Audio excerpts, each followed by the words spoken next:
13 I was declared dead for a little over 3 minutes. Not almost dead. Not close. Dead enough that a nurse stopped counting my pulse and looked at the monitor instead. I was 16 years old.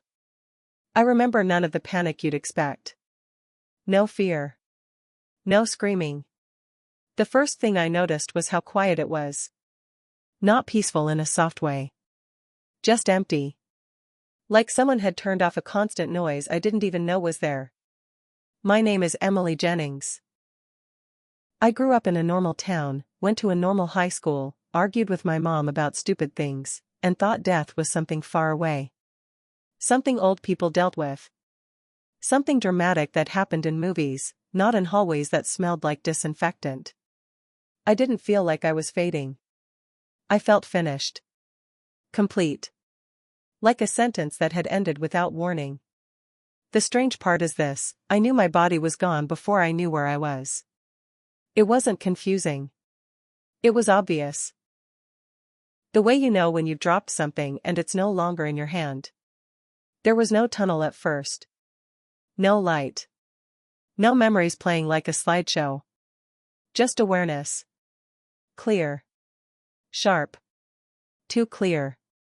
And underneath that awareness was a feeling I still don't have words for. Not fear. Not comfort. More like standing somewhere you were never meant to see, knowing you can't pretend you didn't. I didn't think, I'm dead. I thought, so this is what was always true. That's what shook me. Not dying. Realizing how wrong I had been while I was alive. Before that day, my life was small in the way teenage lives usually are. School, my phone, friends, plans that felt important for about a week and then disappeared. I worried about how I looked more than how I lived. I worried about being liked more than being honest. I wasn't religious. I wasn't anti-religious either. God was just background noise. Something people talked about when things went bad or when they wanted comfort. I figured if there was a God, he'd understand that I was busy being young. I believed the biggest lie without ever saying it out loud, that I had time. Time to figure things out later. Time to be serious when life demanded it. Time to fix mistakes when they actually mattered. Most days, I felt safe. Not happy exactly, but cushioned. Protected by routines. By the idea that tomorrow would look like today. The day it happened didn't feel special. I woke up late, skipped breakfast, rushed out the door annoyed at nothing. I remember scrolling on my phone while walking, half paying attention to the world in front of me. If someone had stopped me and said, "This is the last normal hour of your life," I would have laughed. Or rolled my eyes. Or said something sarcastic. Nothing warned me. No bad feeling. No sign. That's the part that still bothers me. How ordinary everything was right up until it wasn't. It happened fast. Faster than memory likes to admit. I remember the sound first. Not the impact. The sound of metal folding in on itself, sharp and wrong. Then pressure. Everywhere at once. Like the air itself had weight. I didn't feel pain the way I expected. There was a brief flash of it, sure, but it was distant, like it belonged to someone else. What I felt more clearly was confusion. My thoughts broke apart. Simple things stopped making sense. I tried to breathe and couldn't. Not because something was blocking my lungs, but because the signal didn't reach them anymore. Like pressing a light switch that no longer connects to anything. People were shouting. I could hear voices, but they came from far away. Stretched. Warped. I remember a face leaning over me, mouth moving too fast. Then everything narrowed. Not to darkness. To stillness. My last clear thought wasn't about my family or my life flashing before my eyes. It was something smaller and more unsettling. This isn't how it's supposed to end. And then the thought stopped mid-sentence. Not fading out. Just cut. Like someone turning off a screen while you're still watching. Awareness came back before sensation did. I didn't wake up. I noticed. I was above my body, though above feels like the wrong word. Distance didn't work the same way anymore. I could see everything at once without turning my head. The street. The twisted metal. My shoes lying a few feet away, one of them turned sideways like it had been dropped by accident. My body was there. Very clearly mine. Too still. People were gathered around it. Someone was crying in short, broken sounds. Another person kept saying my name over and over, like repetition could pull me back in. What shocked me wasn't the sight. It was how little attachment I felt. Not cold. Not uncaring. Just detached. Like I had stepped out of a heavy coat I'd been wearing for years and didn't realize how tight it was until it was gone. I understood, without anyone telling me, that I couldn't re-enter it on my own. The connection was cut. Not damaged. Finished. There was no panic. That surprised me. I thought I'd beg. I thought I'd fight. Instead, there was clarity. I knew my body was important, but it wasn't me. Not anymore. Watching it felt like watching something familiar that no longer required my attention. That's when I felt it. A presence. Not touching me. Not speaking. Just there. Closer than anything else, yet not visible. It didn't announce itself. It didn't need to. The awareness of it pressed in gently, like a change in gravity. And somehow, I knew I wasn't alone anymore. I felt him before I saw him. The presence wasn't loud or overwhelming in a dramatic way. It was steady. Absolute. Like standing next to something that doesn't need to prove it exists. When I finally perceived him, it wasn't with my eyes. It was more like recognition. The way you recognize a voice you've known your whole life, even in a crowd. I didn't ask who he was. I didn't need to. There was no fear in his presence, but there was weight. Not pressure, truth. Being near him felt like nothing could be hidden, not even thoughts I didn't know I had. He didn't rush me. He didn't comfort me either. Not yet. I expected questions. Or instructions. Or some kind of explanation for what was happening. None came. Instead, I felt something else surface inside me. A realization I hadn't prepared for. I had been wrong about more than I knew. Not about rules. Not about religion. About safety. The presence didn't accuse me. But standing there, I saw my life clearly, without excuses attached. The moments I brushed off. The things I told myself didn't matter because they were small. I felt exposed, but not shamed. Then, without words, something shifted. It was like he turned my attention inward, toward a belief I'd carried quietly for years. And suddenly, it stood there between us. Fragile. False. I had believed that being good was enough. Not kind all the time. Not brave. Just not terrible. I thought that was the standard. Stay out of trouble. Don't hurt people on purpose. Apologize when you mess up. That life would sort itself out after that. Standing there, that belief felt thin. Hollow. Not because it was evil. Because it was incomplete. I understood then that I had used being good as a shield. A way to avoid looking deeper.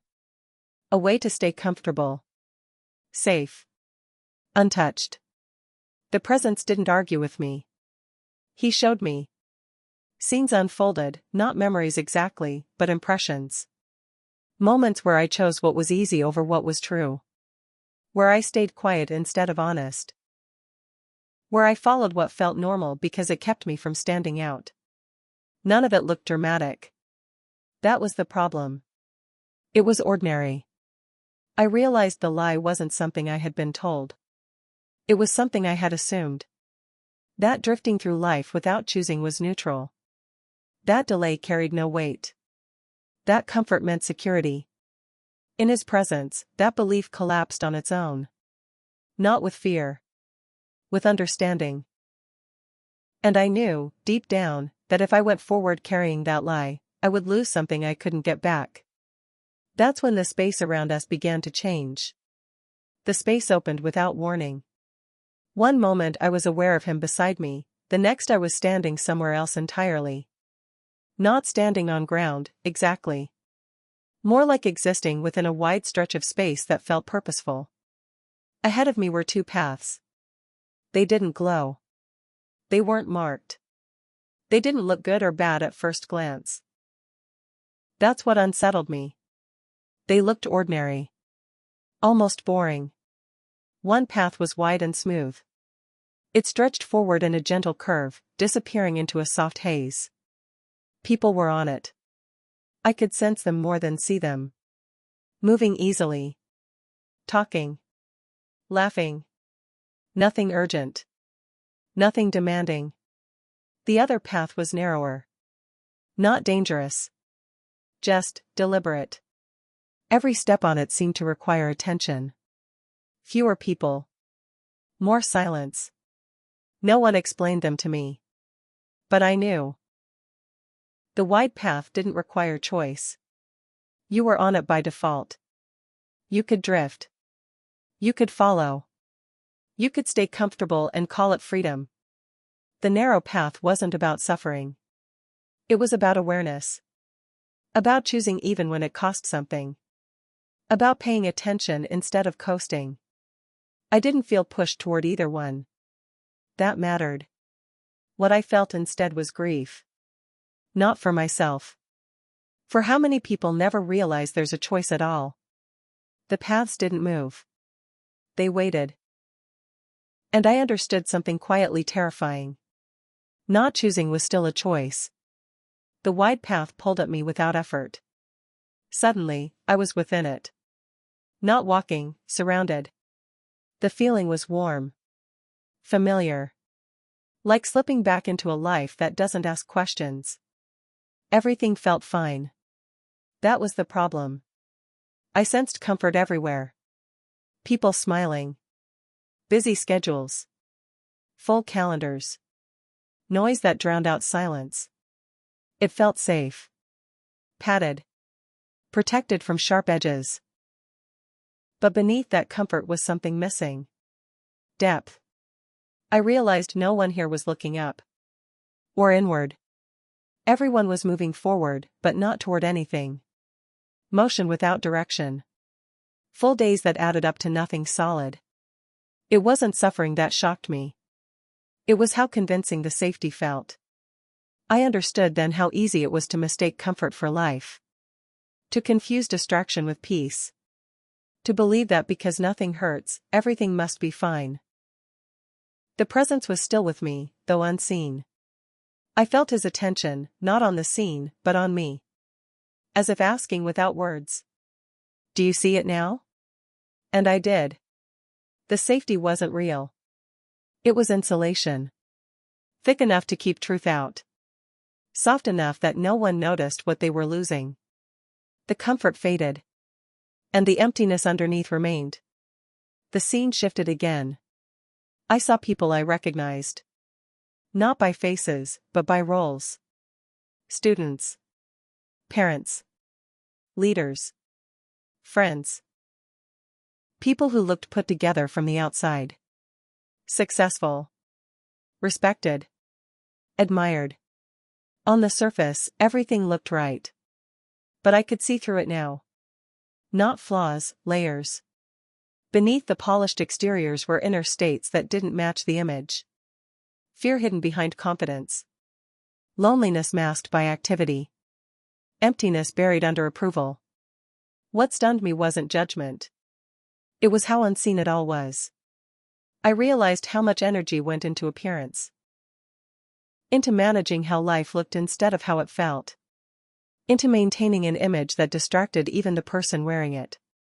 Inner truth didn't care about reputation. It didn't respond to applause. It existed quietly, whether acknowledged or not. Some people had inner lives that were awake. Honest. Raw. Others had barely touched theirs at all. And the difference wasn't visible from the outside. I understood then how easy it was to be impressed by the wrong things. How often I had confused confidence with clarity. Popularity with direction. Noise with meaning. The contrast settled into me slowly. What mattered most was almost never what looked impressive.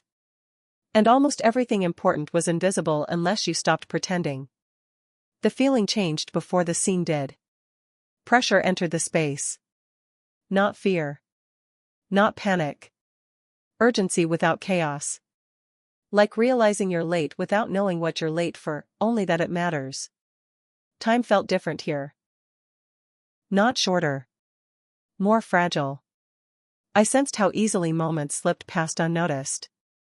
How days stacked on top of each other until suddenly there were no more left to stack. It wasn't about counting years. It was about attention. About how quickly life is spent without being lived. The presence didn't warn me with words. He let me feel it. I felt how often people wait for clarity instead of moving toward it. How often they assume there will be another chance to listen. Another moment to be honest. Another season to care. There was no clock. No countdown. Just the weight of knowing that delay dulls awareness. That waiting makes truth quieter. That comfort stretches time until it snaps. I understood then that urgency isn't loud. It doesn't shout. It whispers, and most people are too distracted to hear it. And once it goes unheard for long enough, it stops whispering at all. I didn't want to go back. Not because I was afraid of life. Because I saw it clearly now. And clarity makes things heavier. The pull came suddenly. Sharp. Physical. Like being dragged backward through thick resistance. Sound returned first. Loud. Harsh. Wrong. Then pain, real pain, flooded in, crashing against me without mercy. My chest burned. My head rang. My body felt too small to contain me. I remember gasping and choking, air tearing into my lungs like I had never breathed before. Voices shouted. Someone said my name like they couldn't believe they were allowed to say it again. Confusion wrapped around me. I wanted to hold on to what I'd seen, but it slipped away fast. Not erased, blurred. Like trying to remember a dream while waking up too quickly. The presence was gone. Not abandoned. Just distant. And for the first time since dying, I was afraid. I don't talk about this to scare people. I talk about it because something stayed with me. Not images. Not fear. Awareness. Life feels thinner now. Not weaker, more transparent. I notice how easily I reach for distraction. How often I confuse comfort with safety. How tempting it is to drift instead of choose. I understand why the lie works. It's gentle. It tells you there's time. That later will come. That paying attention can wait. I believed it too. Until I didn't.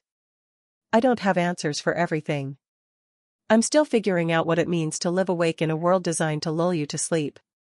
But I know this much. What feels safe isn't always safe. What looks full can still be empty.